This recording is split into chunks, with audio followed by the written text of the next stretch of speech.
crée beaucoup de... Sur les réseaux sociaux, ça crée beaucoup de peur, de croyances, et tout le monde suit des figures d'influence sur les réseaux sociaux. En tout cas, nous, c'est ce qu'on remarque.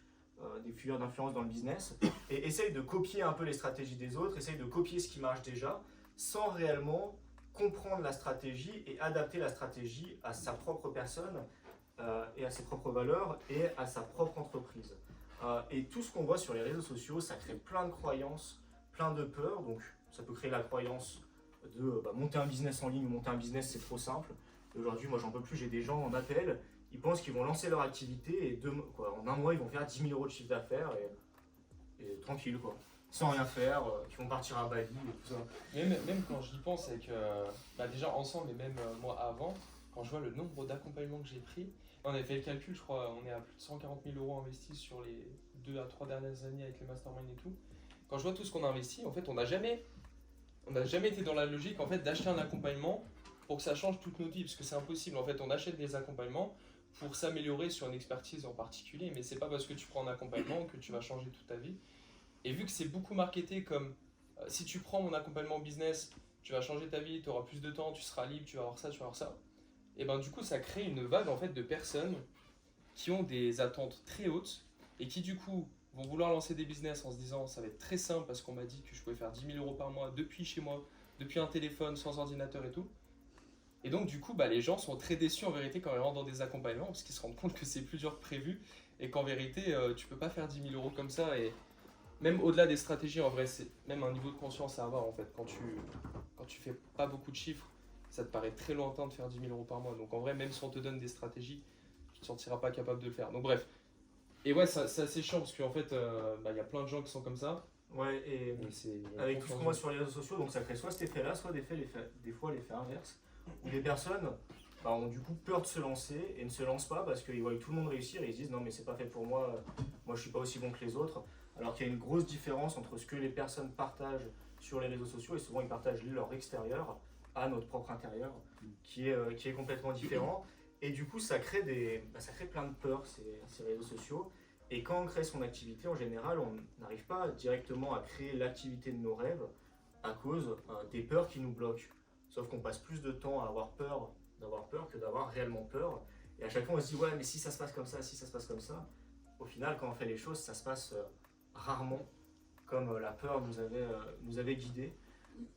Est-ce que tu as quelque chose à rajouter, Thibaut? Ouais, ça en fait, c'est bien de voir dans votre activité, de faire la distinction entre est-ce que l'histoire que je me raconte c'est une vraie histoire, est-ce que c'est vrai ou est-ce que c'est moi qui me l'invente en fait? Parce que des fois il y a une vraie distinction entre ce qu'on pense et ce que c'est que la réalité. Parce que des fois on a des clients qui nous disent ouais mais moi le problème c'est que si je vends mon offre de cette façon ça va pas marcher parce que blablabla.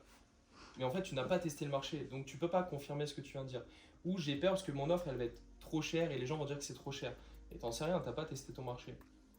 Et en vrai, faut plutôt tester son marché et en fonction des résultats que tu as, si tu vois que ça marche pas, dans ce cas-là, qu'est-ce qu'on peut optimiser?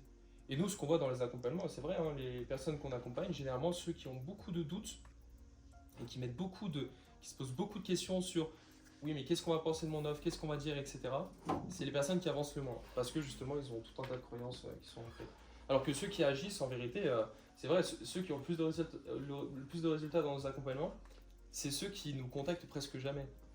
En fait, on les contacte et ils sont déjà en mouvement. Ils nous répondent 2 jours après, ouais, désolé, je suis en plein rush et tout. Et ils nous contactent juste après, c'est bon, j'ai atteint mon objectif, c'est quoi la suite? Et Voilà. le plus important aussi dans tout ça pour avoir une activité qui se développe assez rapidement, c'est de réussir à faire quelque chose qu'on aime. Parce qu'encore une fois, sur les réseaux sociaux, on nous dit faut faire closer. Je reprends ton exemple, hein, mais c'est la grande mode, il faut faire ça. Si tu fais pas ce business, t'es une merde globalement. Et je le vois souvent sur des publicités, malheureusement. Alors qu'au final, il faut réussir à faire l'activité qui te plaît réellement et ne pas copier ce qui fonctionne déjà, mais prendre ce qui fonctionne, ce que tu aimes, et l'adapter à toi, à ta propre personne, en innovant. Par exemple, nous, ça nous plaît de faire des événements physiques, donc on a fait des cafés freelance comme ça gratuits, ça nous permet de rencontrer du monde. On gagne rien quasiment derrière à faire ces événements-là, mais ça nous permet d'allier l'utile et l'agréable et pas être toujours derrière notre ordinateur à travailler sans rencontrer de monde et à finir par déprimer tout seul derrière un ordinateur. Donc dites-vous toujours dans ce que je fais comment je peux allier l'utile à l'agréable et comment je peux innover dans mon marché en faisant des choses qui ne se font pas, mais que j'ai envie de faire et qui pourraient me plaire.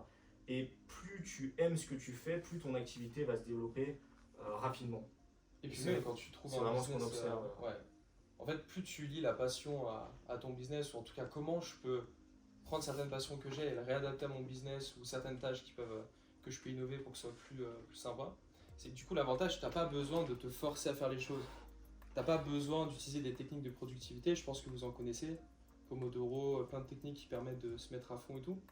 Mais en vrai, quand tu es 100% passionné, en vrai, t'as pas besoin de te forcer ou de lire des livres sur la productivité ou sur l'autodiscipline. Je pense que l'autodiscipline c'est vraiment important, mais évidemment en tant qu'entrepreneur. Mais l'autodiscipline au final c'est quand tu te forces à faire quelque chose entre guillemets. Je suis obligé de le faire donc je vais le faire.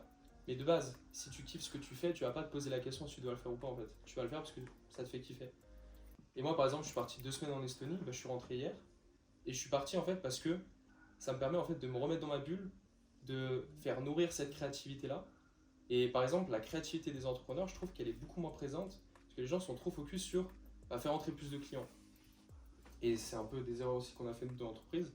Et quand on est focus sur faire entrer plus de clients, en fait, les seules choses qu'on fait, c'est augmenter les budgets pub, prendre plus de closers, plus de setters, prendre un média buyer, etc. Et vas-y, on enchaîne, on fait des pubs, on fait des lives, etc. Mais du coup, quand tu fais ça des mois et des mois, faut savoir que de l'autre côté, tu as plein de concurrents qui essayent d'innover. Ce qui veut dire que si toi tu fais tout le temps la même chose, parce que tu penses au ROI, au chiffre d'affaires, etc., bah du coup, tu n'as plus ce truc de comment je peux innover dans mon marketing, dans ma communication, sur la partie commerciale, etc. Et je trouve que c'est important de prendre des temps pour soi, pour retrouver sa créativité et voir comment on peut lier l'utile à l'agréable. Ouais, et surtout que si tu n'innoves pas maintenant sur un marché, nous on voit par exemple dans le domaine du coaching, tout change ultra rapidement. Et si on n'innove pas, dans 6 mois, l'entreprise est quasi morte ou il se Il y a passe beaucoup moins de demandes. il y a beaucoup moins de demandes. Et aussi, oser mettre en avant qui vous êtes et oser mettre en avant votre image. Chez toutes les entreprises qu'on accompagne, quand le créateur travaille vraiment sur son ADN et met en avant qui il est, souvent ça fonctionne beaucoup mieux que quelqu'un qui n'ose pas communiquer, qui n'ose pas mettre en avant ce qu'il pense. Finalement, il n'est pas forcément clivant et peu de personnes s'attachent à lui et ça fonctionne beaucoup moins. Alors qu'une personne qui est réellement clivante, bon, elle va peut-être se faire des ennemis et c'est ok, qui ose réellement montrer qui elle est à travers son entreprise, va beaucoup plus facilement se développer et beaucoup plus facilement créer une communauté et trouver des clients par rapport à ça. On vous a mis une petite image, copier ce qui marche et rien faire comme on le souhaite, ça mène tout droit dans un mur. Et s'inspirer de ce qui marche pour adapter à sa propre personne et à son entreprise, ça mène sur une super voie. Et on va le voir juste après avec ChatGPT. Et si vous vous contentez de copier ce qui marche sans mettre l'humain au centre de tout, sans développer une vraie image authentique de ce que vous pensez réellement, vous allez, je pense, vous faire remplacer par l'intelligence artificielle. Et je vais vous montrer ça directement. Je lui ai fait un petit message, vous voyez tout en haut. Hello, désormais tu vas te mettre dans la peau d'un coach sportif professionnel. Je te donne mes informations. Je pèse 69 kg pour une taille de 1m78. J'aimerais atteindre les 75 kg dans 3 mois en prenant des muscles au niveau des bras, des abdos et des jambes. Pour atteindre cet objectif, je souhaite faire 4 séances par semaine sans aucun matériel spécifique avec 5 exercices différents par séance. J'ai fait exprès de faire des fautes d'orthographe. J'aime bien en faire quand je parle à ChatGPT pour voir s'il comprend quand même. Et en général, il comprend. Chaque semaine, j'aimerais répéter les mêmes exercices en rajoutant de la difficulté. Est-ce que tu as assez d'informations pour pouvoir me faire un plan sportif sous forme d'un tableau ainsi qu'un plan alimentaire adapté? Sinon, il te manque quelles informations?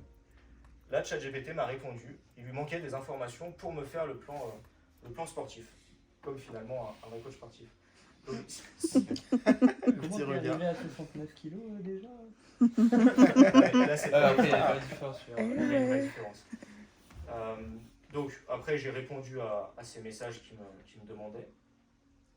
Ensuite, il m'a fait un plan sportif. Mais ce plan sportif ne me plaisait pas forcément. Avec un plan alimentaire, il ne me plaisait pas forcément parce que je lui ai demandé sous forme de tableau. Et il ne l'avait pas fait sous forme de tableau. Donc, je lui ai redemandé de me le faire sous forme de tableau.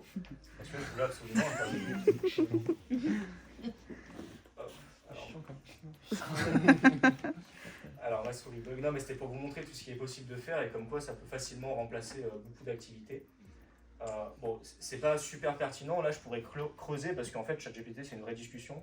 Donc, je pourrais creuser pour qu'il apporte des choses plus pertinentes. Il m'a fait un repas type et je lui ai demandé de m'en faire 10 parce que, ça me suffit pas et j'ai pas envie de manger tous les jours pareil. J'ai précisé que j'étais végétarien, alors je suis pas du tout végétarien, mais pour voir s'il connaissait.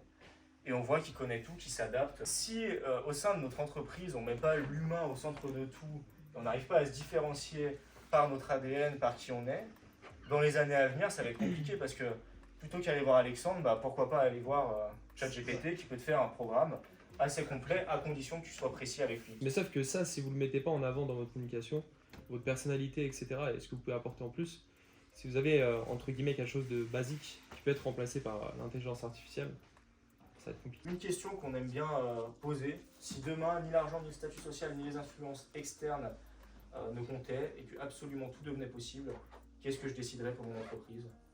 Se poser une trentaine de minutes sur cette question, en général, c'est intéressant et ça fait ressortir des choses intéressantes sur soi et sur ce qu'on aimerait réellement développer au plus profond de nous-mêmes.